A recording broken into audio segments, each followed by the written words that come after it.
Hi, this is Tim Heston, Senior Editor at the Fabricator magazine. And this is Robert Coleman, Editor of Canadian Fabricating Welding magazine. And our two publications, together with Sal Vignini, work together to put together a unique study on the impact of automation on metal fabrication. The study takes a holistic view of the industry from a technology standpoint, from a revenue standpoint, and from a human standpoint.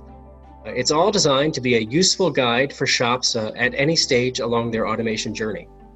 What you'll see in this ebook is an executive summary of the study, then a question-by-question look at it, as well as two case studies. And the case studies give us views of two fabricators at very different points of their automation journey, which is valuable because everyone reading this is at a different point in their development of automation. Everyone's considering it. Most at least have an automated 2D laser cutting system, but they're all considering how best to move forward, and we hope that this will generate some ideas for you.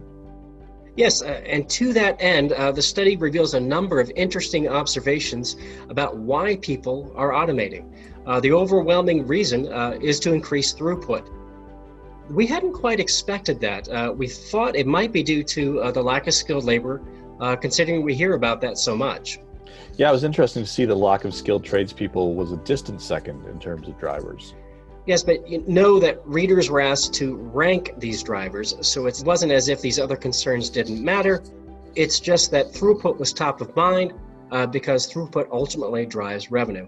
Rob, you had some interesting observations on a case study we did about how automation affects the shop floor. Yeah, I mean, one of the most interesting things for me was to see that one of the things that happens or seems to happen when you invest in automation is the creation of a certain amount of momentum among your employees and among your customers as well.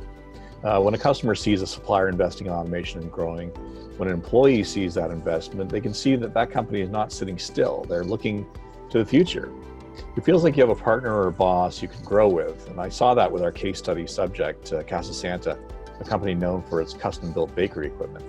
There was some concern among employees when they started discussing automation, but once it was there, the growth opportunities were remarkable, and the customers saw that as well. Yes, and I saw something similar in talking to Vanderbend, the California-based contract fabricator that's featured in the second case study in this project. And I also saw it in our survey results. Automation really is about pushing to new levels of throughput, and doing so creates new career paths for those who choose to embrace the technology.